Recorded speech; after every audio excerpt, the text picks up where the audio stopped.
Alors, pour ce prochain chapitre, on va entamer la thermochimie. Alors, la thermochimie, comme son nom l'indique, c'est la chimie qui va s'occuper des échanges thermiques. Donc, dans thermique, on entend chaleur, mais de façon plus large, en fait, ça veut dire énergie. Donc, dans la thermochimie, on va parler de réactions chimiques dans lesquelles est engagé un échange d'énergie, donc une production d'énergie ou une consommation d'énergie par exemple. Alors, ce qu'il faut comprendre, c'est que les molécules chimiques, elles contiennent une certaine quantité d'énergie. Cette quantité d'énergie, elle va transiter entre les réactifs et les produits lorsqu'une réaction a lieu. Alors, on peut faire tout un lien avec des objets du quotidien donc qu'on connaît. Alors vous connaissez tous les bâtons qu'on craque donc en soirée et qui font de la lumière. Donc ces bâtons, et bien voilà, c'est un exemple type de réaction chimique qui va produire de l'énergie.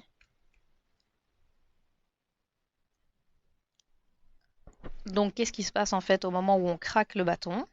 On le craque et il y a des molécules qui vont se rencontrer à l'intérieur et qui vont produire et dégager une certaine quantité d'énergie.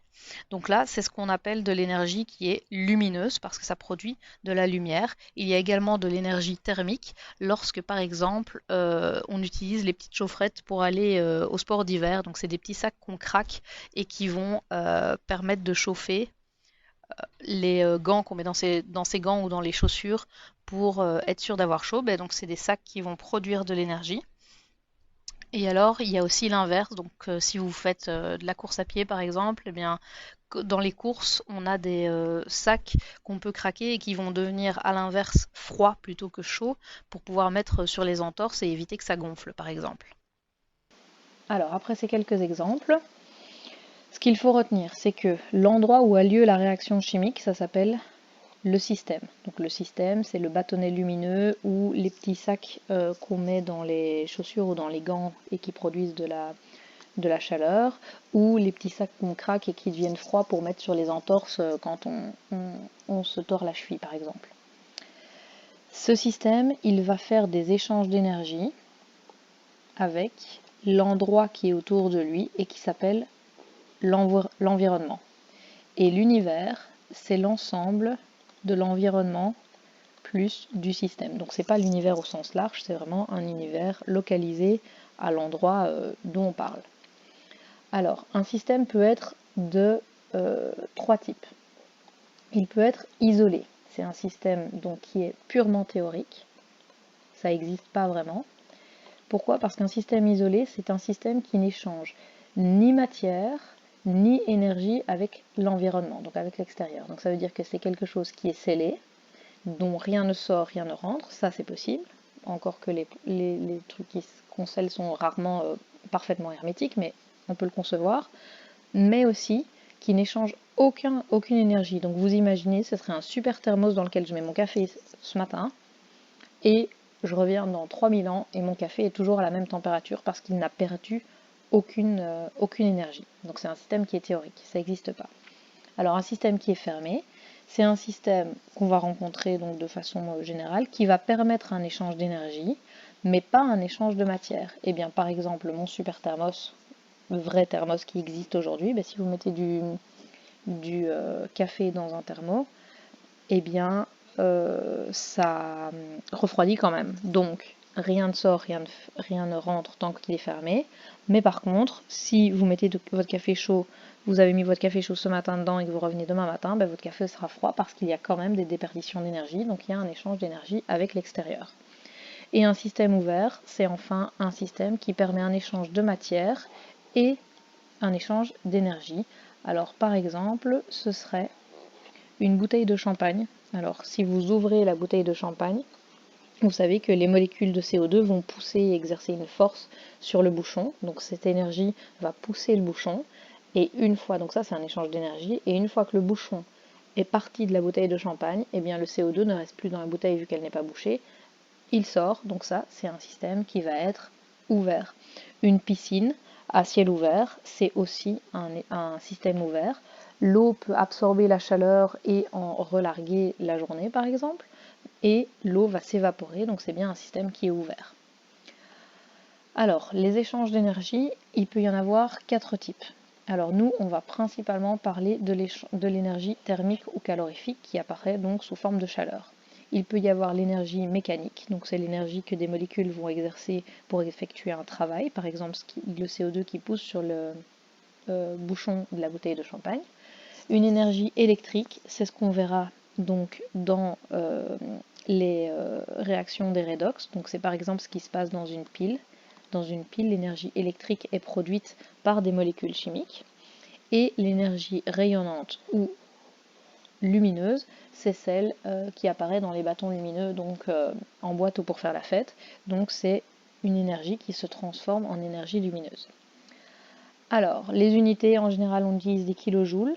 Alors, il y a des kilocals aussi. Alors, les calories, c'est une unité d'énergie qui est principalement utilisée en diététique ou en médecine. Elle représente exactement la même chose que les joules, mais les joules, c'est une unité d'énergie qui est plus utilisée donc, dans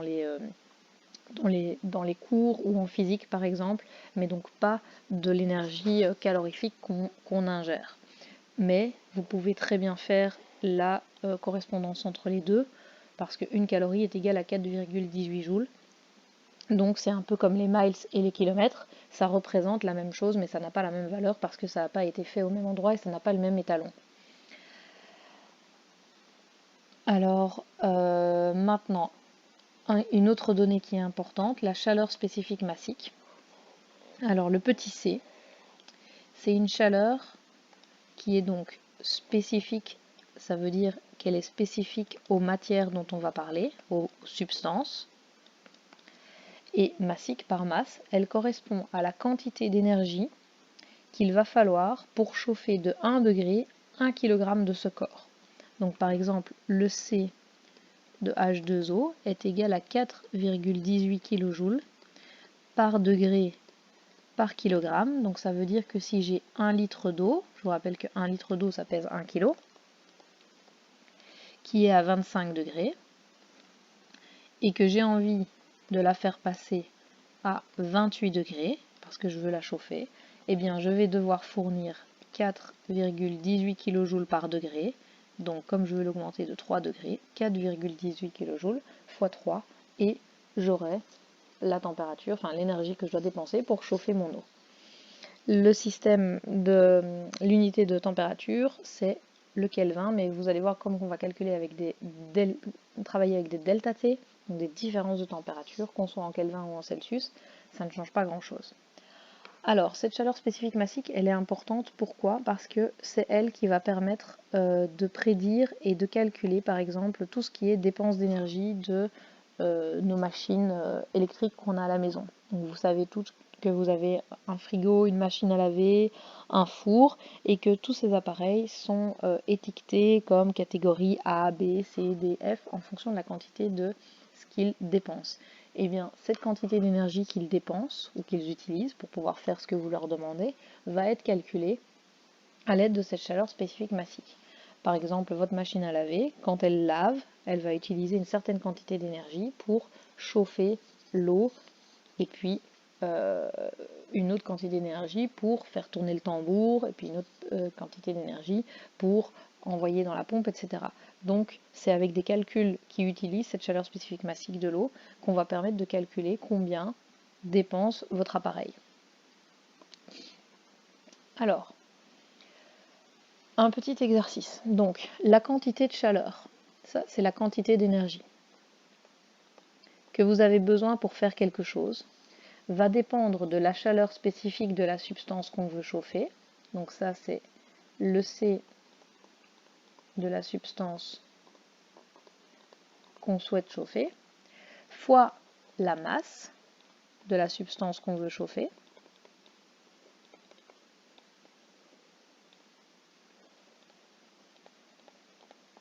fois le delta T, c'est-à-dire l'écart de température ou l'augmentation ou la diminution, parce que parfois on peut avoir envie de refroidir, votre frigo il refroidit des choses et donc on a envie de faire diminuer la température, donc l'augmentation ou la diminution de température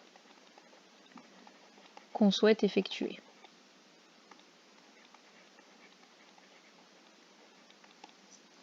Donc, afin de pouvoir calculer la quantité d'énergie que vous avez besoin pour faire quelque chose, il faut d'abord identifier premièrement ce qu'on veut chauffer et sa chaleur spécifique massique. Alors vous allez voir que nous en général on va travailler avec de l'eau parce que c'est pas un cours de thermochimie très poussé, donc on va travailler qu'avec de l'eau. Mais il faut surtout calculer la masse de ce qu'on veut chauffer et le delta T, donc l'écart de température qu'on veut appliquer à cette masse. Et c'est toujours la même formule, c'est la seule formule. Alors, premier exercice. On vous dit qu'on a l'eau d'une piscine qui fait 50 mètres de long sur 10 sur 2 de profondeur et on vous dit qu'elle est chauffée par une chaudière alimentée au mazout.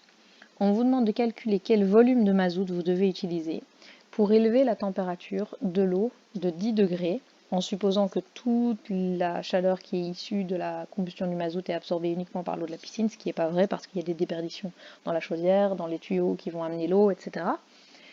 Et on vous donne un tas d'informations. Alors attention, là c'est un L, mais en réalité c'est un petit n. Alors ce que vous devez bien comprendre, c'est qu'il faut toujours faire la différence entre deux choses. Donc il faut distinguer la partie énergie égale C fois M fois delta T, donc qui est égal à Q. Ça correspond et ça se rapporte à ce qu'on veut chauffer. Et c'est un premier point de calcul. Un deuxième point de calcul, c'est le combustible qu'on va utiliser. Donc vous ne devez pas mélanger toutes les données. Donc là, il faut faire l'un et puis l'autre. On vous demande combien de mazout on doit utiliser, donc on demande combien de combustible on veut, d'accord, c'est ça, le volume de mazout. Ok, mais avant de pouvoir répondre à ça, il faut d'abord savoir combien d'énergie on a, et avant de pouvoir répondre à combien d'énergie on a, il faut d'abord savoir ce qu'on veut chauffer. Donc, si on prend l'exercice, donc on a cette fameuse piscine de 50 mètres x 10 mètres x 2, je pense, c'est ça? Ça va nous donner des mètres cubes. Donc on va avoir, en supposant que la piscine est remplie à ras-bord, 50 x 10 x 2, on va obtenir 1000 mètres cubes d'eau. J'ai 1000 mètres cubes d'eau dans ma piscine et c'est ça que je veux chauffer. D'accord? Le problème, c'est que dans ma formule, Q est égal à C fois M fois delta T, il me faut une masse en kilogrammes. Je sais que, enfin, vous devriez savoir que 1 mètre cube est égal à 1000 litres, donc ça veut dire que j'ai 1 million de litres d'eau. Je sais que 1 litre est égal à 1 kg, donc en réalité, j'ai 1 million de kilogrammes d'eau à chauffer. La chaleur spécifique de l'eau, je vous l'ai donné juste avant, c'est 4,18 kJ par degré par kilo. Donc, j'ai mon C, j'ai mon M, et le delta T, on vous a demandé de chauffer l'eau de la piscine de 10 degrés. Donc mon delta T, ça va être 10. Et ce que j'ai utilisé ici, c'est le 50, le 10 et le 2. Donc ça veut dire que la quantité d'énergie que j'ai besoin, Q, est égale à 4,18 kJ par degré par kilogramme fois 10 exposant 6 kg fois 10 degrés. Si tout va bien et si vous travaillez avec les unités, les degrés se simplifient, que ce soit des kilojoules ou des Kelvin ou des Celsius, c'est des degrés étant donné que c'est un écart de température. Les kilogrammes se simplifient, il me reste que des kilojoules. 4,18 fois 10 exposant 6 fois les 10 degrés, donc ça va me donner 41,8 10 exposant 6 et il me reste bien que des kilojoules. Donc ça va clôturer le premier point rouge que j'avais écrit là en haut, qui s'occupait de savoir combien d'énergie on avait besoin pour faire ce qu'on voulait. Donc c'est la quantité d'énergie. Ici, ce qu'on voulait, c'était chauffer la piscine. Maintenant, il faut faire le lien avec ce qu'on utilise comme combustible. Donc ce qu'on utilise comme combustible, c'est du mazout. Ce qu'on nous demande, c'est un volume.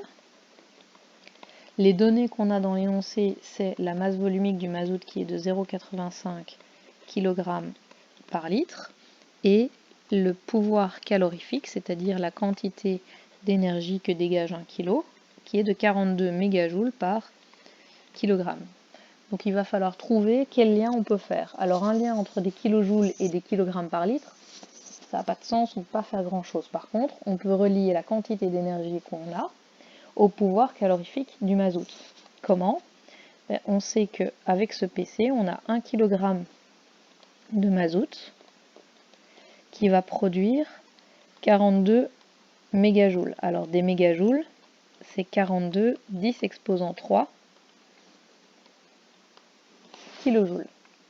Mais nous, ce qu'on a besoin de produire, c'est pas 42 10 exposant 3, c'est 41,8 10 exposant 6 kilojoules. Pour pouvoir faire ça, j'ai besoin de trouver combien de mazout je vais avoir besoin. Donc je vais faire une règle de 3 en divisant par 42 10 exposant 3 et en multipliant par 41,8 10 exposant 6. Si je fais ça, à partir du kilogramme de mazout, je vais trouver que 1 divisé par 42 10 exposant 3 fois 41,8 fois 10 exposant 6, ça me donne 995,238 kg de mazout. Ça correspond à la masse de mazout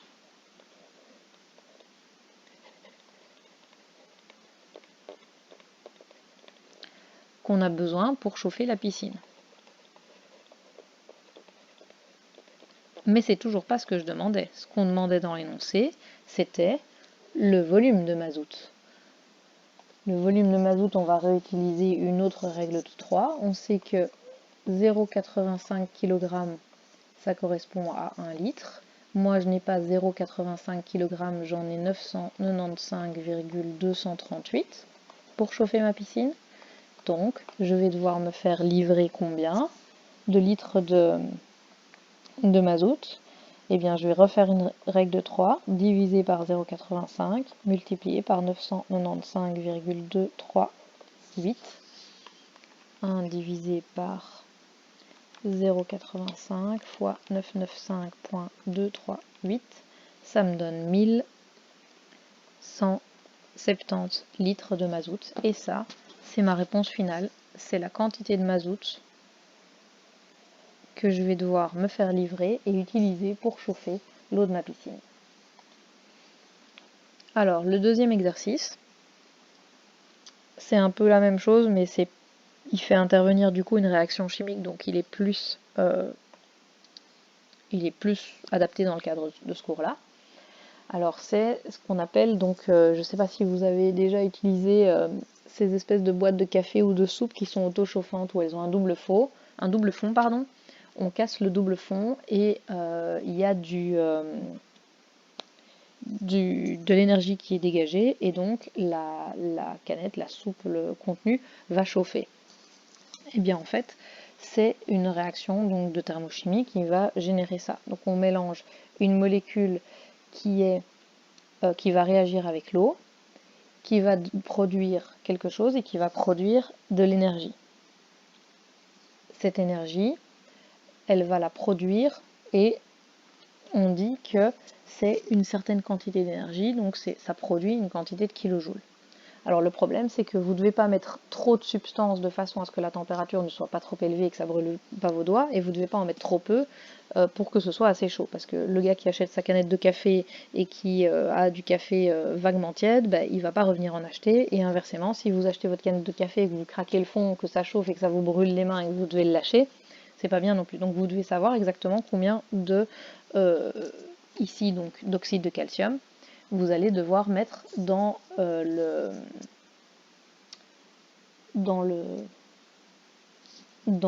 fond pour pouvoir faire la réaction.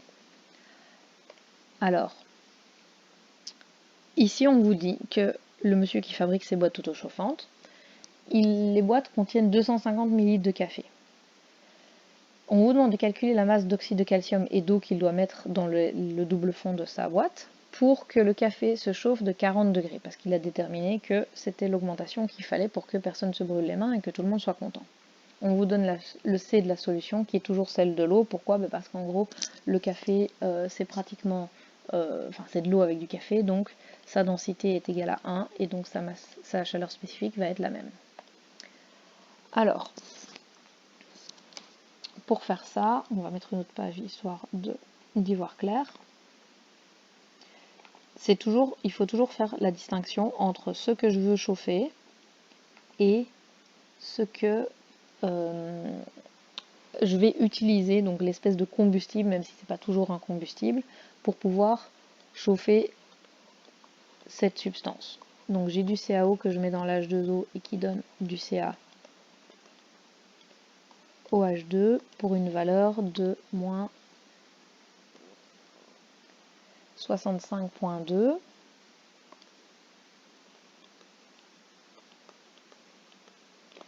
Et on vous dit qu'on a 250 ml de café. Je vous ai dit que la densité était égale à 1, donc ce qu'on veut chauffer c'est 250 grammes. Et on veut que l'augmentation de température soit de 40 degrés. Donc on va déjà de toute façon faire la distinction entre ce que je vais utiliser pour produire la chaleur, ici c'est l'oxyde de calcium, et ce que je veux chauffer. Donc ce que je veux chauffer va répondre à cette équation-là. La quantité d'énergie que je vais avoir besoin pour chauffer ce café, c'est égal à 4,18 fois la masse 250 grammes, mais attention, elle doit être mise en kilos, fois l'écart de température, 40 degrés. Si vous calculez ça, ça donne en gros 41,8 kJ. Ça, c'est la quantité d'énergie que j'ai besoin. Où est-ce que je prends cette énergie? Je la prélève dans cette réaction-ci.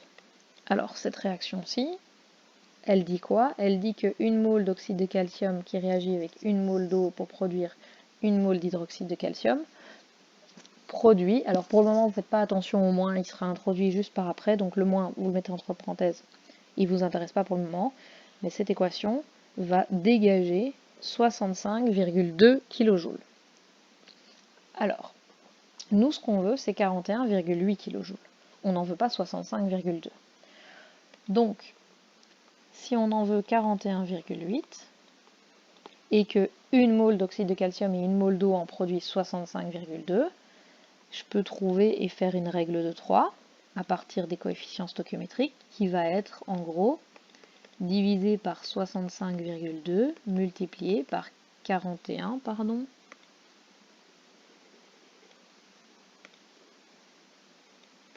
41,8 kJ.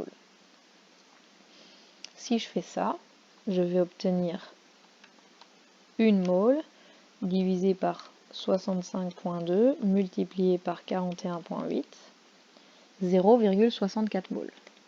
Donc il va me falloir 0,64 mol de CaO et 0,64 mol d'H2O et je produirai 0,64 mol de CaOH2, même si ça on n'en a pas demandé, on n'en a pas besoin. La question était quoi? La question c'était quelle masse d'oxyde de calcium et d'H2O on va avoir besoin. Alors pour obtenir un nombre de grammes à partir d'un nombre de moles, on va multiplier par la masse molaire, et donc 0,64 fois 18 la masse molaire d'H2O va me donner 11,5 grammes et 0,64 fois 56 pour la masse molaire de l'oxyde de calcium va me donner 35,84.